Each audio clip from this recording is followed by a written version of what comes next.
Hello tout le monde, bienvenue dans cette nouvelle vidéo dans laquelle nous allons tester et vous partager nos avis sur le nouveau fond de teint de chez Guerlain, le fond de teint Terracotta. Je pense que vous n'avez pas pu passer à côté de la sortie de ce fond de teint parce que tout le monde connaît la fameuse poudre emblématique Terracotta de chez Guerlain et donc la marque a en quelque sorte décidé de décliner leur fameuse poudre en version fond de teint. Comme Alicia et moi avons deux types de peau différentes, nous avons décidé de faire cette vidéo à deux. Donc dans un premier temps, vous allez voir mon test et dans un second temps, vous verrez le test d'Alicia. Mais avant de vous présenter ce fond de teint un peu plus en détail, si ce type de vidéo vous plaît, n'hésitez pas à vous abonner, à liker, à commenter. Et nous vous invitons également à nous rejoindre sur notre compte Instagram sur lequel nous vous publions du contenu exclusif. Allez, c'est parti pour la vidéo.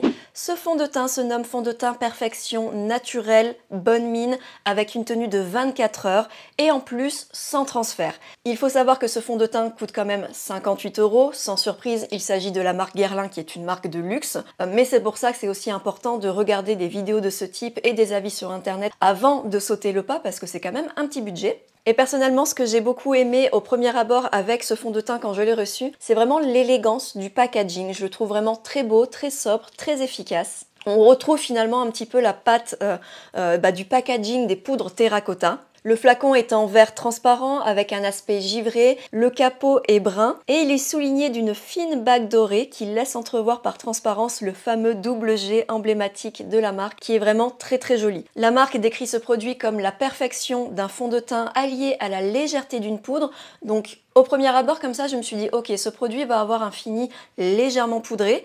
Ce qu'il y a de très bien, c'est qu'il y a quand même 30 teintes disponibles, qui sont bien évidemment rangées en 3 catégories, donc sous ton neutre, sous ton doré et sous ton froid. Mais par contre, il y a une petite particularité dans le rangement des couleurs, mais ça, c'est Alicia qui vous l'expliquera lors de son test et de son avis par rapport à ce fond de teint. Et d'après la marque, ce fond de teint vous ferait un teint parfait comme après une journée au grand air. En fait, je pense que ce qui est recherché avec ce fond de teint, c'est vraiment l'aspect bonne mine qu'on peut avoir avec la poudre Terracotta, justement, c'est vraiment retrouver ce même fini. Comme la plupart des fonds de teint présents sur le marché, la texture est fluide, le contenant est de 30 ml et il faut savoir aussi que la formulation est composée à 95% d'ingrédients naturels. Donc ça, c'est un point qui est positif si c'est quelque chose que vous recherchez, si c'est quelque chose qui est important. Il est également spécifié que la formule contient une nacre auto-adaptable, oui messieurs dames, qui se nomme Gemtone. Alors auto-adaptable, ça ne veut pas forcément dire que ça va s'adapter à la couleur de la peau, c'est tout simplement un pigment qui est composé en partie de mica naturel qui va donner de la brillance, qui va donner cet aspect lumineux. Et ça, c'est quelque chose qui est dit aussi par la directrice artistique ou la créatrice de ce fond de teint, que ce fond de teint donnerait à la fois un teint mat et lumineux. Alors ça peut faire un peu peur, comme ça on peut se dire, mais c'est mat ou c'est lumineux? Parce que lumineux, on peut se dire, mais attends, c'est glowy du coup.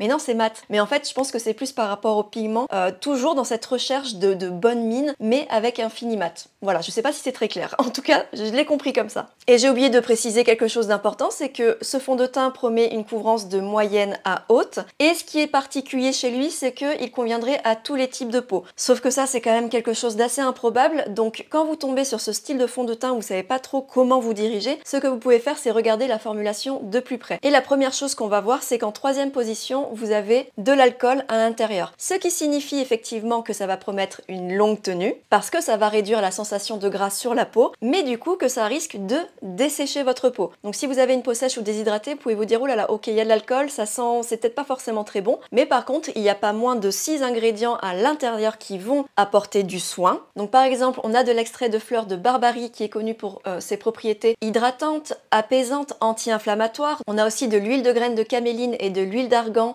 qui sont connus pour leurs propriétés nourrissantes, donc parfait pour les peaux sèches. Il y a aussi des dérivés de vitamine E à travers la tocophérol, donc là c'est pour les propriétés antioxydantes, protection, anti-âge finalement. Et avec tous ces types de soins, on peut se dire ok, c'est plus pour les peau sèche, peau mature, peau sensible, donc du coup pas vraiment pour les peaux grasses et les peaux mixtes. Or, il y a quand même des ingrédients qui vont permettre de matifier la peau, avec notamment de la silice qu'on retrouve en 5e position, donc ce qui est quand même assez haut dans la formulation, à savoir que la silice est une poudre minérale qui permet d'absorber l'excès de sébum et donc de matifier. Et je ne les ai pas tous comptés, mais vous avez encore au moins 3 autres ingrédients en plus de la silice qui vont permettre de matifier et d'apporter cet aspect filmogène qui est important pour un fond de teint pour la longue tenue. Et Et il y a en plus dans ce fond de teint des ingrédients qui vont permettre d'apporter un aspect lissant et floutant. Donc finalement, d'après la formulation, ce fond de teint, il conviendrait plus à des peaux mixtes, des peaux grasses, parce que les ingrédients qui vont permettre de matifier, mais aussi de lisser et de réduire l'apparence des pores, ils sont plus hauts dans la liste de cette formulation que les soins. Donc finalement, ce serait plus pour ce type de peau, mais ceci dit, vu le nombre de soins qu'il y a à l'intérieur de ce fond de teint, ça pourrait également éventuellement convenir aux peaux sèches, aux peaux déshydratées, dans la mesure où vous ayez une bonne routine de soins au quotidien et bien évidemment bien hydrater la peau avant d'appliquer ce fond de teint. Ça, bien sûr, c'est les suppositions qu'on peut se faire avant de le tester. Et effectivement, le plus important reste de tester, donc on va y aller. Alors, il faut savoir que j'ai pris la teinte Insé Cool Rosé qui correspond à mon sous-ton froid. Je l'ai déjà testé quelques fois en amont, donc j'ai déjà un petit avis dessus. À savoir que j'ai une peau qui est déshydratée, qui est fine et très sensible. Je ne supporte pas d'avoir trop de fond de teint sur ma peau, sinon je marque très rapidement. Et j'ai une peau qui est légèrement mixte, ça dépend des périodes. Cet hiver elle était moins mixte, mais là j'ai l'impression que plus il fait chaud, plus je brille à nouveau au niveau de la zone T. J'ai bien évidemment appliqué mes soins habituels en amont et j'ai fini cette routine soin avec ma crème solaire du moment, donc c'est la Centella Soothing Sun Essence de chez la marque Bar. Et pour ma part, ce que je recherche dans un produit fond de teint pour mon maquillage à moi quotidien, c'est qu'il soit efficace avec ma crème solaire. C'est vraiment ma priorité. Comme d'habitude, on secoue bien le fond de teint pour bien remettre cette formulation vraiment très complète en place. Et je vais utiliser mon pinceau fond de teint chouchou du moment qui est de la marque Jessup Beauty. Je pense qu'on vous présente plus, vous avez compris qu'on l'aimait beaucoup. Et ce qui est très important à savoir dans le choix de votre couleur, c'est que ce fond de teint s'oxyde légèrement parce qu'il y a pas mal de solvants à l'intérieur et plus il y a de solvants, plus le fond de teint va avoir tendance à vite sécher, mais c'est ce qui va aussi amener une oxydation possible et c'est le cas pour ce fond de teint. Donc j'applique une petite noisette sur le dos de ma main, je le chauffe un petit peu au préalable et je l'applique en petites sections sur mon visage. Et ce fond de teint, comme il contient de l'alcool, n'hésitez pas à le travailler assez rapidement et je vais vous montrer déjà sur une partie, sur la moitié du visage, le rendu. Alors au niveau de la couleur, je suis très contente parce qu'une fois, je me suis pas trompée. Au début, j'avais un petit peu peur qu'il soit trop clair, mais comme il oxyde finalement, bah écoutez, je suis très contente. Et info très importante que j'avais oubliée là, que je suis en train de sentir, il est parfumé. Et ça, je pense aussi que c'est pour rappeler finalement l'esprit de Guerlain qui, à la base, créait des parfums et non pas du maquillage. Et de ce fait, on retrouve cet aspect-là. Mais par contre, personnellement, j'adore l'odeur, je la trouve vraiment super agréable. Et vous voyez, il se travaille très rapidement, très simplement. J'ai juste un petit peu tapoté, glissé. Et je préfère le pinceau quoi qu'il arrive. Pareil, quand je recherche un fond de teint, je veux qu'il soit efficace avec un pinceau parce que plus ça va, moins j'aime l'éponge en fait. Moins j'aime le rendu de l'éponge sur mon visage. Et donc voilà, donc là déjà vous pouvez voir le fini, il est très joli. Il est vraiment très fin et au premier abord c'est un peu déroutant parce qu'il donne un effet lumineux sur la peau. On a l'impression qu'il est glowy finalement ce fond de teint. Vous voyez, je brille autant sur ce côté que ce côté. Donc ce que j'aime bien c'est qu'il couvre vraiment très bien. J'ai toujours des rougeurs au niveau du menton et vous voyez je suis passée juste une fois ou deux sans rajouter de produit et ça a largement couvert. On peut bien sûr faire plus, donc je vais vous montrer ce que ça donne quand on module la couvrance parce que c'est un fond de teint qui est modulable. Donc je rajoute un tout petit peu de fond de teint sur le dos de ma main. Et quand vous voulez apporter de la couvrance, vous pouvez soit apporter un petit peu plus de couvrance en travaillant au doigt, soit en reprenant un petit peu de fond de teint sur le pinceau et en tapotant avec votre pinceau. Donc vous voyez là, de suite ça a plus couvert. Ensuite ici, il y a un fini qui est transparent que j'aime bien parce que finalement on voit le naturel de la peau. Mais si c'est quelque chose que vous n'aimez pas, vous pouvez rajouter un petit peu plus de fond de teint et tapoter à nouveau. Et vous voyez, on a vraiment cet aspect modulable. Par contre, de là à parler de couvrance haute, je pense pas. Pour moi, c'est une couvrance qui est légère à moyenne. Donc pour le moment, on a toujours cet aspect brillant et on voit que les pores sont lissés à ce niveau-là, contrairement à ce côté-là. Vous voyez, là, j'ai les pores dilatés. Ici, c'est lissé. Au niveau des rides du front, aussi, l'intersourcilier légèrement lissé. Et pour l'application éponge, ne vous inquiétez pas, c'est Alicia qui va s'en charger, qui va vous montrer un petit peu comment ce fond de teint réagit. Et je pense que c'est un fond de teint qui peut s'appliquer au doigt, mais par contre il faut quand même un petit peu le chauffer avant et vraiment en mettre très peu je pense. Et voilà avec l'anti-cerne. Donc ici j'ai appliqué l'anti-cerne Ultra HD de Make Up Forever. Je l'ai appliqué uniquement sur le contour des yeux, je n'ai pas du tout appliqué sur le fond de teint pour ne pas tromper les tests de ce fond de teint finalement. Donc là je sais pas si vous l'avez remarqué, mais petit à petit, le fond de teint perd en brillance. On sent finalement qu'il commence un petit peu à sécher sur la peau. Ça colle pas, mais on garde quand même cette sensation de confort au niveau de la peau, cette finesse. Et ça, c'est vraiment très appréciable. La couleur reste lumineuse, la couleur matche bien. On retrouve cet aspect finalement un petit peu allé de la poudre bronzante. Par contre, il y a un test qu'on va faire tout de suite, le test du mouchoir blanc. Parce que comme ce fond de teint est dit sans transfert, voyons s'il est vraiment sans transfert. Donc je mets petit Kleenex. Alors, bah écoutez, il y a des toutes petites traces, mais franchement, c'est pas grand chose. Il est assez propre. Donc on n'est pas sur le sans transfert à 100% comme le Estée Lauder par exemple, mais quand même, je testerai à nouveau à la fin du maquillage pour voir s'il faut pas attendre un petit peu que le fond de teint sèche plus. Donc ce que je vais faire maintenant, c'est que je vais finir mon maquillage, à savoir que je vais poudrer uniquement la zone T avec la poudre hyaluronique de chez By Terry, la Rosy Light comme d'habitude. Donc au niveau du menton, juste au-dessus de la bouche, le nez et le front. Le reste, comme ma peau n'est pas grasse, j'ai pas envie de surcharger. Surtout que c'est un fond de teint qui a pas mal d'ingrédients qui vont permettre de matifier la peau. Et je sais d'expérience que si je poudre trop, je vais vraiment être figée, ça va faire beaucoup trop maquillé. J'enlève l'excédent de poudre. Et vous voyez, il réagit très bien avec la poudre, il n'y a pas d'effet de matière. Ça finit aussi de bien lisser les pores, j'aime beaucoup le rendu. Et vous voyez, on a complètement perdu l'aspect hyper brillant du début. On avait l'impression que limite c'était un fond de teint glowy. Là, il s'est vraiment matifié, mais matifié avec subtilité. On n'est pas non plus sur un fond de teint hyper poudreux qui va écraser le teint. Bon allez, je finis mon maquillage et je vous retrouve juste après pour vous montrer comment a évolué le fond de teint pendant que je me maquille. Et voilà, avec le maquillage terminé. Alors écoutez, je trouve que le fond de teint a vraiment pas mal évolué du tout. Il a continué à sécher légèrement et à devenir un petit peu plus poudreux encore, mais ça va, on n'est pas dans le poudreux, enfin ça fait pas effet de matière, donc ça c'est cool. Ce qui m'a permis aussi d'appliquer du coup un blush poudre sur ce fond de teint. Ça s'est très bien passé, ça n'a pas fait de taches. C'est comme si en fait mon teint était légèrement poudré, que du coup je pouvais appliquer ce blush poudre. Visuellement comme ça, à cette distance là, la même distance que quand les gens nous regardent finalement, je trouve que le rendu est vraiment très beau. Maintenant on va regarder d'un peu plus près. Alors au niveau des nasogéniens, ça a quand même légèrement migré. Alors j'ai déjà vu des fonds de teint faire 10 fois pire que ça, donc ça vraiment c'est pas grand chose, ça se voit pas. Si je me mets comme ça, je peux pas me dire oh là là my god ça a migré, ça ne se voit pas concrètement. Mais j'ai déjà vu des fonds de teint faire mieux. Ensuite au niveau du menton, je sens que ça commence à briller petit à petit alors que j'ai poudré. Le nez pour l'instant il n'y a rien à signaler. Et ensuite au niveau du reste du visage sur le front, c'est vraiment impeccable. Le rendu est très joli. J'ai également fait quelques plans en lumière du jour pour vous donner une idée. Donc comme vous le voyez, le rendu est vraiment très sympa. C'est lumineux, c'est qu'à de le dire, la couleur est vraiment lumineuse. On retrouve ce côté terre de soleil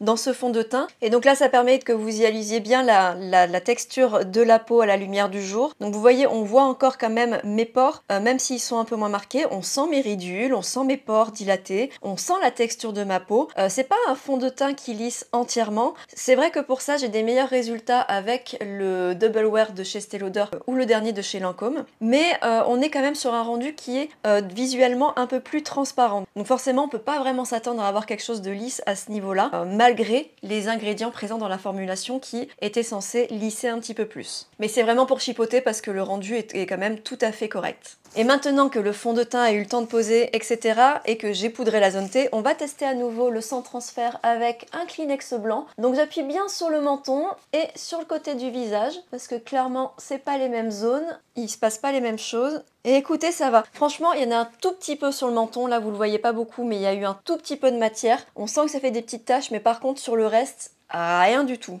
Oui, je valide, il peut s'appeler fond de teint sans transfert. C'est parti pour porter ce fond de teint pendant quelques heures pour voir un petit peu comment il évolue, est-ce qu'il va tenir ses promesses, est-ce qu'il va avoir une longue tenue ou non, et pour voir si d'autres choses se sont passées. Donc maintenant, je vous laisse avec Alicia et son test du fond de teint Terracotta, et moi je vous retrouverai juste après pour mon avis définitif et la conclusion. À tout à l'heure. Avant de débuter l'application de ce fond de teint, je vais quand même vous donner quelques informations sur ma peau. Donc moi j'ai 43 ans et je commence à avoir des rides et des ridules. J'ai aussi quelques pores dilatés et très apparents sur cette zone de mon visage. J'ai une peau sèche mais j'en prends extrêmement soin et d'ailleurs en parlant des soins, j'ai déjà appliqué mon sérum, mon contour des yeux et ma crème solaire. Pour la couleur du fond de teint, j'ai choisi la teinte 0N qui est un sous-ton neutre. C'est une couleur qui correspond parfaitement à ma carnation mais faites quand même bien attention parce que par exemple la référence 0,5N est plus claire que la référence 0N. Oui, ce n'est pas logique du tout.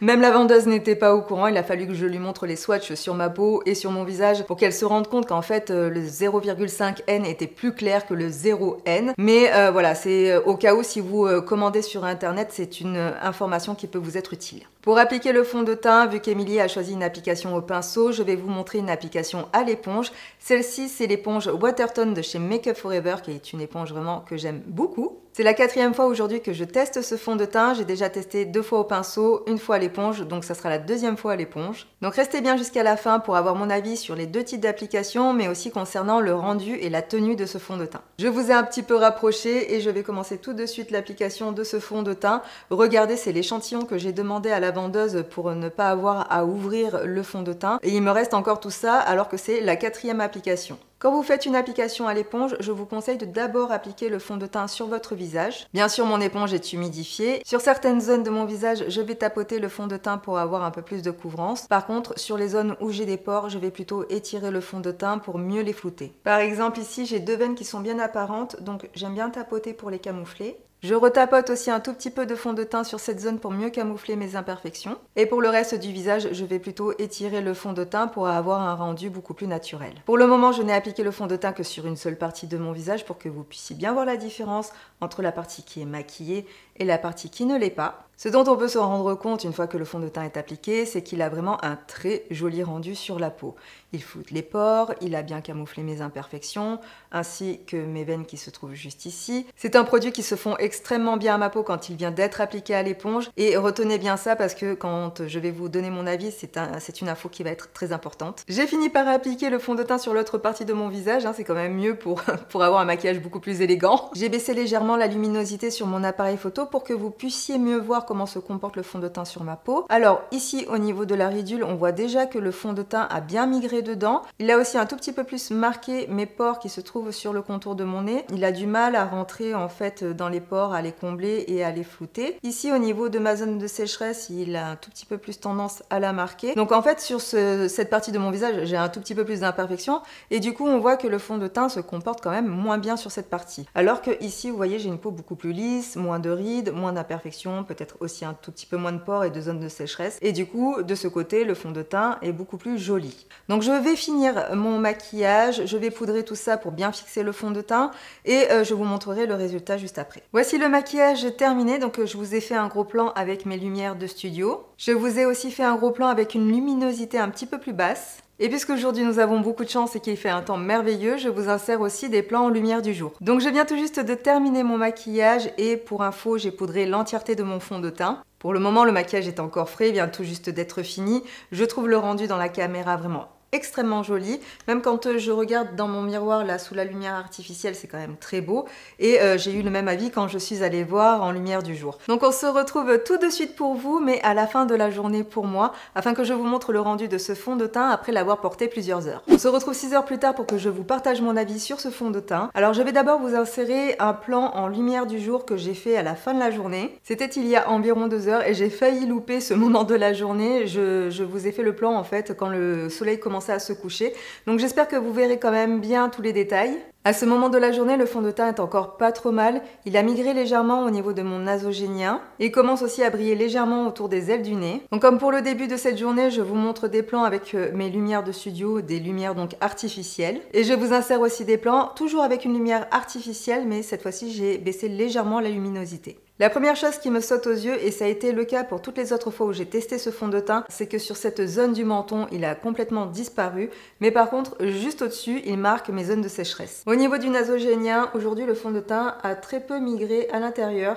Par contre, je dois bien vous avouer que toutes les fois précédentes, ça a été une catastrophe. Au niveau des pores, je dois dire que le rendu est plutôt correct, même si j'ai l'impression qu'il a tendance à légèrement les marquer. Mais là, encore une fois, mes tests précédents étaient bien plus catastrophiques. Donc, je dois dire qu'en fait, je suis assez surprise parce qu'aujourd'hui, c'est le meilleur rendu que j'ai pu avoir parmi tous les tests que j'ai pu faire avec ce fond de teint. Alors, que s'est-il passé les fois précédentes pour que le résultat soit médiocre? Déjà, les 2 premières applications, je les avais faites au pinceau. Donc, ce que je peux constater entre l'application au pinceau et l'application à l'éponge, l'éponge, c'est que l'application au pinceau ne me convient pas avec ce fond de teint. Le rendu était catastrophique, ça faisait très longtemps que je n'avais pas eu un aussi mauvais rendu avec un fond de teint. Les 2 jours où j'ai fait une application au pinceau, ce sont des jours où il a fait extrêmement chaud. Alors je ne sais pas si c'est à prendre en compte aussi au niveau du rendu du fond de teint, mais c'est vrai qu'il a fait beaucoup plus chaud que hier et aujourd'hui où j'ai testé avec une application à l'éponge. Hier, je me suis donc décidée à tester l'application à l'éponge et je me suis très vite rendu compte que le résultat était bien meilleur. J'ai vu une nette amélioration du rendu du fond de teint sur ma peau. Moi qui voulais à la base aller me le faire rembourser chez Sephora, je suis maintenant en pleine hésitation, donc il va falloir que je réfléchisse encore un petit peu. Et franchement, quand je me regarde comme ça, je trouve que j'ai plutôt bonne mine, que le teint est plutôt joli, même si le fond de teint s'est décroché à certains endroits. En fait, il suffirait que je fasse simplement quelques petites retouches et le teint serait de nouveau très joli. Pour les avantages de ce fond de teint, je dirais que ce qui m'a le plus marqué, c'est que c'est un fond de teint qui est vraiment très agréable sur la peau.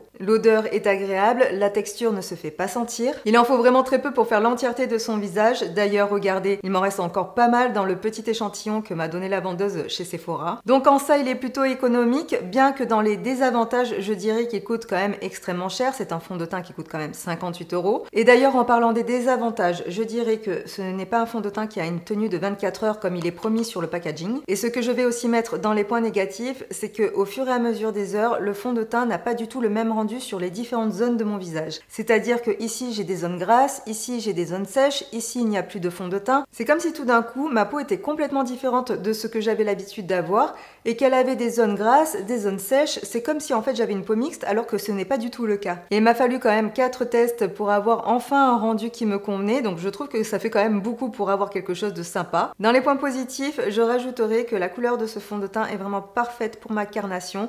En général, j'ai plutôt tendance à mélanger 2 références pour obtenir la bonne couleur de fond de teint. Donc ça, c'est plutôt cool parce que du coup, ça permet aussi de faire des économies. On n'est pas obligé d'acheter 2 fonds de teint pour avoir la bonne couleur. Enfin, en tout cas, me concernant. Donc en conclusion, si je ne tiens compte que du test que j'ai fait aujourd'hui, ça serait un fond de teint que je garderai. Il va donc me falloir du coup encore quelques tests supplémentaires pour savoir si je me fais rembourser ce fond de teint ou si je le garde dans mes tiroirs. Du coup, je pense qu'on se retrouvera sur Instagram pour que je vous donne mon avis définitif. Donc si vous n'êtes pas abonné à notre compte et que vous voulez savoir si j'ai gardé ce fond de teint ou pas, vous savez ce qu'il vous reste à faire. Je vous laisse maintenant avec Émilie pour la suite de cette vidéo. Je vous fais plein de bisous et on se retrouve très vite. Ciao! Et me voici de retour pour vous donner mon avis final sur ce fond de teint. Ça fait à peu près 7-8 heures que je le porte. Et pour ma part, et contre toute attente, je trouve qu'il a quand même très bien tenu. Je l'avais aussi remarqué lors de mes 2 précédents tests. Et c'est là où je suis assez étonnée parce que normalement, j'ai une peau qui est beaucoup plus capricieuse que celle d'Alicia au niveau des fonds de teint. En général, c'est plutôt l'inverse. Alicia, elle a une peau qui s'adapte assez bien au fond de teint et moi, pas du tout. Et là, écoutez, ça s'est bien passé. Donc comme je vous l'ai dit dans la première partie de la vidéo, c'est sûrement dû au fait que ce fond de teint a l'air plus destiné aux peaux mixtes et aux peaux grasses ou aux peaux normales qui n'ont pas de spécificité, je vais y arriver, particulière. Donc on va quand même zoomer un petit peu, voir comment ça s'est passé. Donc là, comme il est 22 h, je ne peux pas vous montrer à la lumière du jour, mais j'ai pris des plans à 8 h moins le quart. Trop bien, il fait encore jour à cette heure-ci, c'est magnifique. Et comme vous le voyez, il avait très bien évolué. Le nez brillait à peine, un peu plus sur l'aile du nez où j'ai mon piercing et pas de l'autre côté, c'est ça qui est marrant. Sur les joues, ça allait encore. Et il ne se décrochait pas, enfin tout allait bien. Je trouve qu'il n'avait pas énormément bougé. Peut-être à la rigueur un petit peu sur le menton, mais dans tous les cas, je trouve que le rendu est très joli, limite un peu mieux que quand le maquillage était un peu plus frais. Donc maintenant qu'il est 22 h, on va regarder à la lumière artificielle, mais en zoom. Et là, on peut voir qu'il brille nettement plus sur le front, sur le nez, sur les ailes du nez, donc des 2 côtés cette fois-ci, et également au niveau des joues, donc là où j'ai les pores qui sont le plus dilatés. Les pores sont encore bien, ils sont encore bien lissés. Le fond de teint n'a pas plus migré au niveau des sillons nasogéniens et au niveau des ridules, comparé à tout à l'heure, ce n'est pas plus, ce n'est pas moins. Au niveau du reste du visage, sur la joue, au niveau du blush, le maxillaire, etc., il n'a pas bougé. Là, vraiment, je suis impressionnée. Il est impeccable. Le blush a extrêmement bien tenu dessus. Au niveau du menton, je sens que ça brille un petit peu, mais il ne s'est pas décroché. Il n'a pas fait d'amas. On n'a pas d'aspect poudreux. Sur le front, il a très bien tenu, hormis à l'intersourcilier où ça brille un petit peu. Mais dans la globalité, je trouve que pour un fond de teint longue tenue, ça fonctionne. C'est pas le meilleur, mais ça fonctionne. Le seul petit truc que je peux lui reprocher, mais alors c'est vraiment pour chipoter, mais vraiment, c'est que je peux éventuellement avoir une petite sensation d'inconfort qui est extrêmement légère. Ça, je pense que c'est dû au côté déshydraté de ma peau, et comme c'est un fond de teint qui contient quand même pas mal d'éléments matifiants et qui contient de l'alcool et qui finit par sécher à un moment pour laisser un côté un peu poudreux, je pense que c'est ce qui peut apporter cette petite sensation d'inconfort. Donc là, c'est pas vraiment dérangeant parce que en ce moment, j'ai une routine de soins qui me va parfaitement bien, qui hydrate très bien ma peau, mais je pense que si j'avais testé ce fond de teint il y a un an en arrière, on n'aurait pas été du tout sur le même résultat. Je pense vraiment qu'il y aurait eu un résultat assez catastrophique et que tout aurait été marqué. Je pense même qu'on aurait pu sentir un petit peu des petits amas de poudre au niveau de la peau. Et ce qui est marrant, c'est que là, mon nez brille, ce qui n'était pas le cas hier, alors que j'ai travaillé toute la journée, que j'étais quand même beaucoup plus active, j'ai beaucoup plus marché. Là, c'était l'inverse en fait. Mon nez était sec, comme si j'avais la peau sèche. On voyait des petits amas de poudre se former, des petites peaux mortes en fait à la surface de mon nez. Et c'est pour ça qu'aujourd'hui, je me suis dit, ok, je vais appliquer une crème hydratante, chose que je ne fais pas quand je me mets de la crème solaire. Et bah, on voit que maintenant, ça brille. Alors, je préfère ce rendu-là parce que ça fait quand même un aspect un petit peu plus glowy. Franchement, je trouve que c'est mieux. Alors pour moi, les points positifs sont que de mon côté, il s'adapte assez bien à ma peau. J'aime beaucoup le résultat, je trouve qu'il donne bonne mine, même après plusieurs heures. J'aime beaucoup la couleur qui donne vraiment un aspect bonne mine et qui m'évite de rajouter trop de bronzer. C'est vraiment une pigmentation qui est très belle au niveau des fonds de teint, même si celle-ci s'oxyde, parce qu'il se peut que suivant la couleur et suivant le pH de votre peau, la couleur ne s'oxyde pas, mais en tout cas pour ma part, c'est ce qui s'est passé. Donc même si celle-ci s'oxyde, je trouve qu'on est quand même dans le respect de la carnation. C'est vrai, je suis vraiment dans la bonne couleur. Pour une fois, je ne me suis pas trompée, même en commandant sur internet. Je suis contente. Autre point positif, sa facilité d'application. Il est vraiment très facile à appliquer, il est rapide, il est efficace. En tout cas, pour ma part, avec le pinceau, ça s'est très bien passé, contrairement à Alicia. J'adore le packaging, j'adore le parfum aussi qui est à l'intérieur. Donc vraiment, pour ma part, il y a énormément de côté positif. Côté négatif, comme l'a dit Alicia, il est cher. Autre côté négatif, c'est un produit avec lequel vous devez avoir déjà une routine soin exemplaire. En tout cas, c'est pas un fond de teint que je conseillerais aux personnes débutantes dans le maquillage ou aux personnes qui ne prêtent pas vraiment d'intérêt aux soins de leur peau. Est-ce qu'il pourrait convenir aux peaux mixtes et aux peaux grasses ? Oui, vraiment, je pense qu'il pourrait vous convenir. Après, attention à ce que vous appliquez au niveau des soins. C'est aussi ce qu'on peut lui dire de négatif, c'est-à-dire que c'est un fond de teint. Suivant les soins que vous apportez à votre peau, vous pouvez avoir des bonnes comme des mauvaises surprises. Et donc c'est pour ça qu'encore une fois, ce n'est pas un fond de teint que je conseillerais aux débutantes ou à mes clientes, parce que j'aurais trop peur que leur routine de soins ne corresponde pas à ce fond de teint. Est-ce qu'il peut convenir aux peaux sèches? Je pense que vous avez eu la réponse avec Alicia. Comme elle a dit elle-même, elle a encore des réglages à faire avant de trouver une stabilité parfaite à ce fond de teint. Est-ce que ce fond de teint peut convenir aux peaux matures, aux peaux qui ont des rides et des ridules? Je pense que oui, mais là ça dépend aussi de votre type de peau, parce que peau mature ce n'est pas un type de peau, mais effectivement je pense qu'il peut être intéressant pour l'aspect lissant, mais si vous avez une peau déshydratée ou une peau sèche, j'ai peur que éventuellement ce fond de teint s'immisce un petit peu trop dans les rides et les ridules, surtout au moment où il sèche, où il apporte ce côté poudreux. Donc peut-être essayer d'appliquer un petit sérum à l'acide hyaluronique sur les zones où ça a tendance à rider, et ensuite appliquer le fond de teint, parce que de toute manière il va finir par sécher. Mais surtout un produit de soin pas trop nourrissant, parce que sinon ça risquerait de trop briller, parce qu'il contient énormément de soins nourrissants à l'intérieur. Oui, ce fond de teint, il faut un bac plus 10 pour l'utiliser finalement.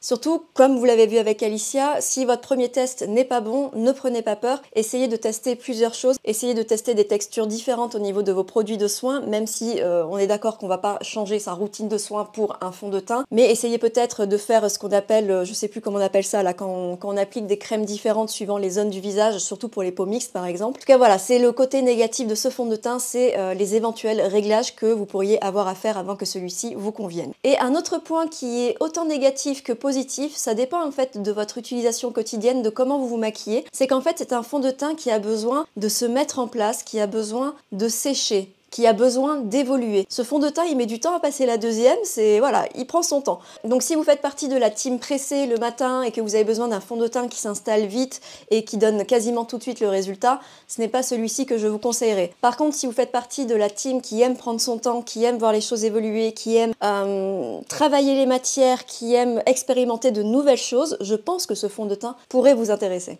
Dans tous les cas, si c'est un fond de teint qui vous intéresse, je vous invite déjà à faire comme Alicia, c'est-à-dire acheter le produit, demander un échantillon, le tester et ensuite vous faire rembourser le produit s'il ne vous plaît pas. Et si vous n'avez pas la possibilité de faire ça et que vous n'avez pas d'autre choix que de le commander, n'hésitez pas à lire tous les avis que vous pouvez sur internet, que ce soit sur le site de Sephora, sur le site de Nocibé. N'hésitez pas aussi à aller voir dans les commentaires sous cette vidéo parce que du coup je vais vous encourager à commenter cette vidéo et si vous avez déjà testé ce fond de teint, n'hésitez pas à nous dire votre ressenti, si vous l'aimez, si vous ne l'aimez pas, comment réagit ce fond de teint. Est-ce qu'il s'applique super bien? Est-ce qu'il finit par se décrocher? Est-ce qu'il vous fait des zones de sécheresse? Est-ce qu'il a plutôt tendance à briller? Tout en nous disant votre type de peau, etc. Voilà, n'hésitez pas à nous dire tout ça, comme ça plus il y a d'avis, mieux c'est pour aider le maximum de personnes à se faire un avis sur ce fond de teint. Et puis voilà, je crois qu'on vous a tout dit. En tout cas, vous l'avez compris, vous allez revoir ce fond de teint sur notre Instagram, donc n'hésitez pas à nous y rejoindre. Si cette vidéo vous a plu, n'hésitez pas à la liker, à vous abonner. Et puis je crois que c'est tout. C'était l'avant-dernière vidéo dans ce décor, plus qu'une, et ensuite on va changer. Allez, on arrête notre blabla. Enfin, Alicia a déjà fini, donc j'arrête mon blabla. Je vous embrasse et je vous dis à très bientôt. Bye bye!